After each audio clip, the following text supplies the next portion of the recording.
Habari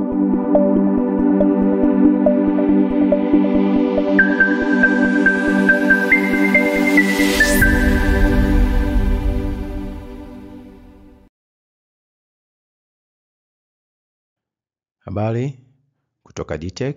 Leo ninakuletea udereva wa kujihami sehemu ya 3. Hapa tutajifunza nini maana yake na umuhimu wake katika kukulinda kutokana na ajali mbalimbali za barabarani kama dereva.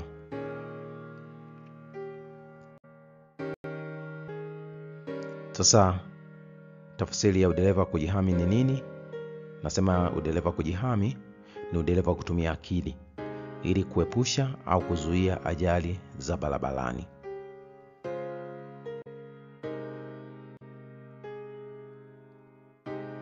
Huu ni udereva wa kutumia akili na uadilifu ili kuepusha au kuzuia ajali za barabarani.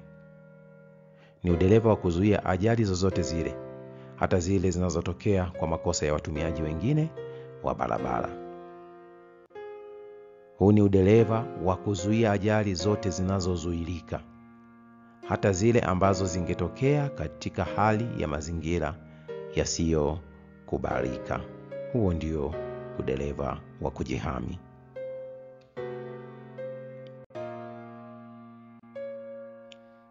Hapo juu tumeona kuna neno limejitokeza linaitwa ajali inayozuilika. Sasa ajali inayozuilika ni ajali gani?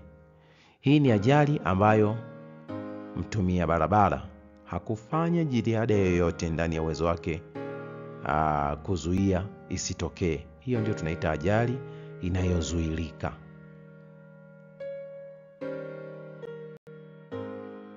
Sasa dereva kujihami anapaswa kufanya nini? 1. Dereva wa kujihami anapaswa kutambua hatari zinazoweza kujitokeza na mbinu za uzuiaji wa hatari hizo.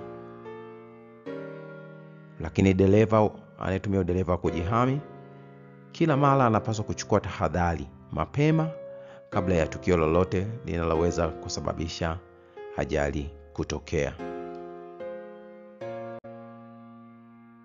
Sasa katika udereva wa kujihami, dereva anapaswa kuzingatia nguzo 5 muhimu ambazo tutaziona hapa.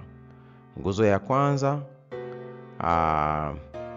ni kuangalia au kutazama. Kwa Kiingereza tunaita ni eye scanning.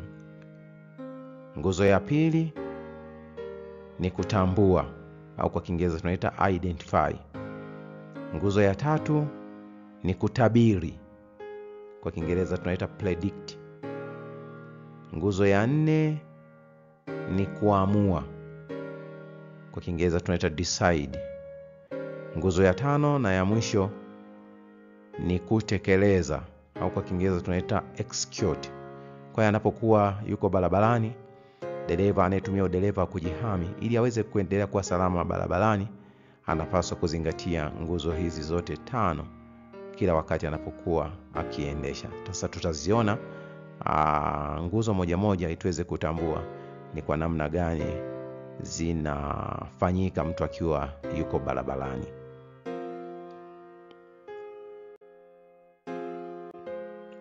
Nguzo ya kwanza tumesema ni kutazama au kwa Kiingereza inaitwa eye scanning.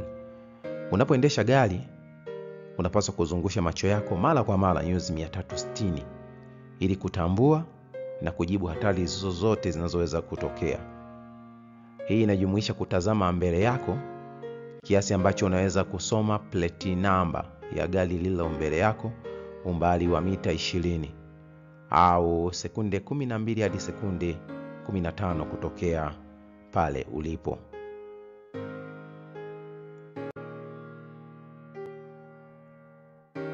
Kutazama au eye scanning inahusisha kuangalia vioo vyako vyote mara kwa mara. Kushoto, kulia, katikati, ili kudumisha ufahamu wa mazingira yako na mazingira yanayozunguka gari lako. Mbinu hii makini husaidia madereva kufanya maamuzi ya haraka na salama. Na mbinu hii ni muhimu katika kuzuia ajali zinazoweza kujitokeza.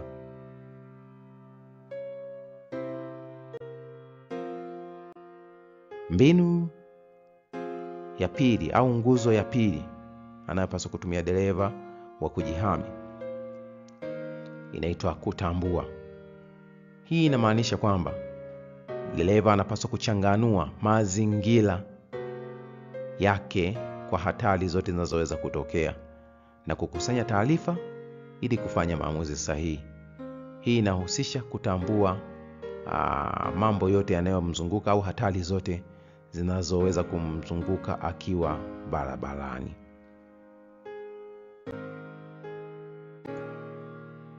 Hatari hizo ambazo dereva wa kujihami anapaswa kuwa makini nazo ni pamoja na watumiaji wengine wa barabara, kama vile gari linalokukaribia, harufu mbalimbali, ubovu au usalama wa barabara, au gari lililokwama mbele yako, mwenzako anaendeshaje. Hizi ni hatari ambazo dereva anapaswa kuzitambua mapema. Kuna namna ambayo mtu gari lake linatembea linavuja mafuta, lakini bado anaendelea kuendesha tu na hajatambua kwamba kuna hatari iko njiani na mkabili. Kwa hiyo kwa kutumia nguzo hii ya kutambua, dereva wa kujihami ana uwezo wa kusikia harufu mapema sana, au tairi yake imepata pancha. Anapaswa kutambua hatari hizo zote ambazo zinaweza kutokea na kumsababishia kuweza kupata ajali. Kwa hiyo hii nayo inahitaji kuangalia mbele, kuangalia vioo na kuona mazingira yote ya karibu na ya mbali ya gari lako. Lakini nguzo ya tatu inaitwa kutabiri au predict. Hii ni hatua ya kutabiri kitakachotokea iwapo utakumbana na hatari halisi au hatari halisi, kwa lugha ya Kiingereza tunaita ni real hazards, au inayoweza kutokea, au kwa Kiingereza tunaita potential hazards. Sasa hatari halisi ni nini au real hazards? Hizi ni hatari kama vile taa nyekundu, ishara ya kusimama, au gari lililosimama barabarani. Hizi zote tunaziita ni hatari halisi. Kwa hiyo kutokana na hatari halisi utalazimika kutabiri haraka kile kinachoweza kutokea katika sekunde chache zijazo ukutanapo na hatari hizi. Kwa mfano, unaongozana na mtu na ukatabiri kwamba kuna uwezekano wa hatari ya ajali ya kugonga kwa nyuma inaweza kutokea. Sasa wewe unapaswa kama dereva wa kujihami unapaswa kutabiri, je, ni nini kinachoweza kutokea sekunde chache zijazo ninapokutana na hatari kama hiyo. Utakapotabiri na kutambua kwa namna hiyo, inakurahisishia kuweza kufanya maamuzi yaliyo sahihi na maamuzi ya haraka.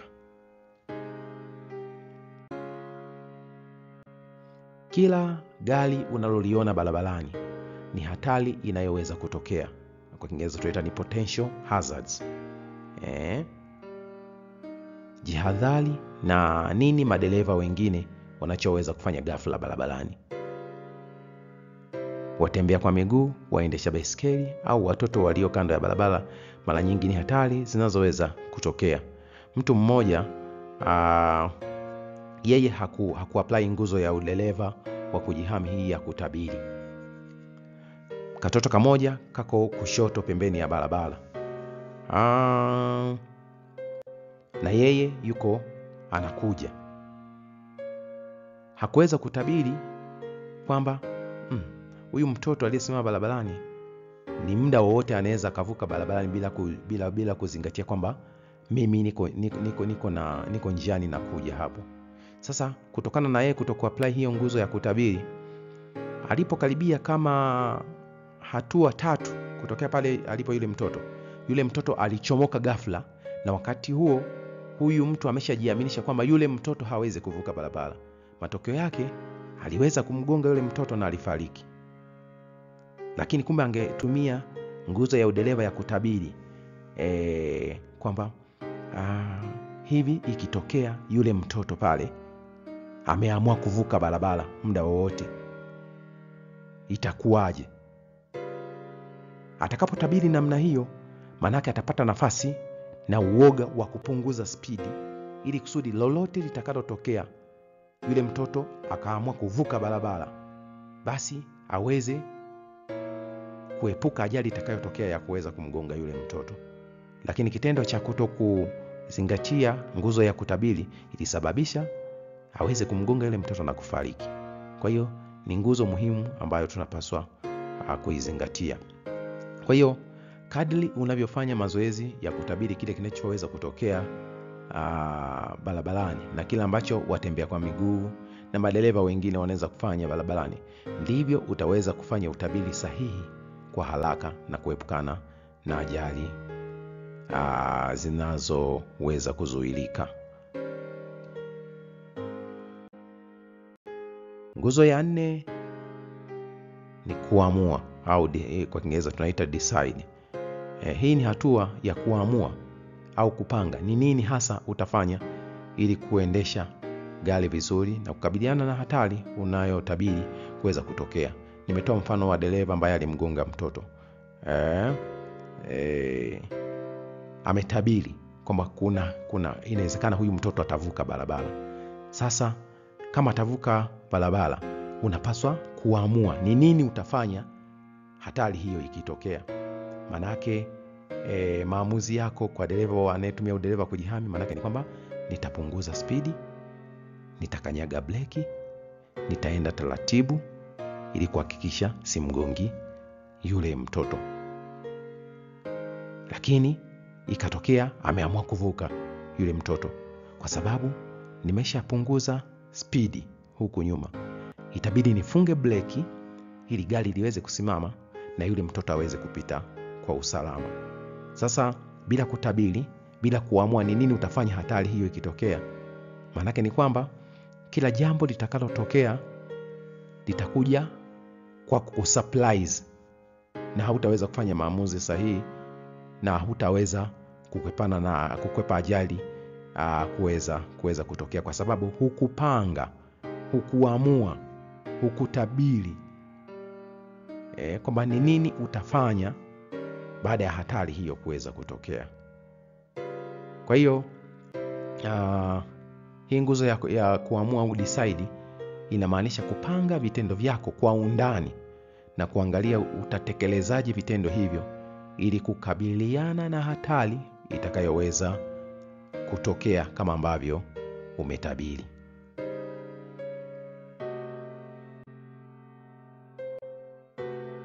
Lakini nguzo ya 5 ni kutekeleza au execute. Hatua hii inamaanisha kutekeleza uamuzi wako. Utekelezaji wa maamuzi mengine unaweza kuhusisha kutumia mbinu za kuendesha gari kwa dharura. Kwa hiyo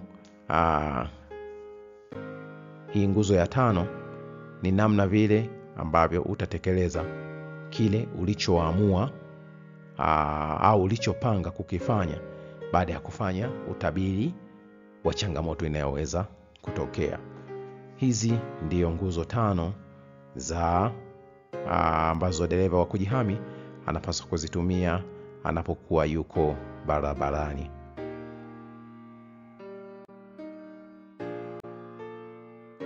Asante kwa kusikiliza, asante kwa kutazama session hii. Kama ulikuwa bado hujasubscribe kwenye channel yetu, jitahidi uweze kusubscribe ili kusudi masomo haya yaweze kukufikia mara kwa mara kila tunapoyaandaa. Lakini jitahidi kushare link hii kwa watu wengine ili kusudi tuweze kushiriki kwa pamoja yale mazuri yatakayotuwezesha kuwa madereva bora. Lakini usisahau kulike, kucomment kwenye channel yetu pia kila unapoona inahitajika kuweza kufanya hivyo. Lakini kama una ujumbe, kama una swali, unahitaji kushiriki pamoja na sisi, ukiangalia kwenye screen yako kuna namba yetu ya WhatsApp ambayo inapatikana muda wote. Unaweza ukatutumia ujumbe wako au swali lako, nasi tutaweza kujibu sawa na vile ambavyo utakuwa umehitaji. Asante kwa kuwa pamoja na mimi. Hadi wakati mwingine, basi nikutakie wakati mwema. Chao.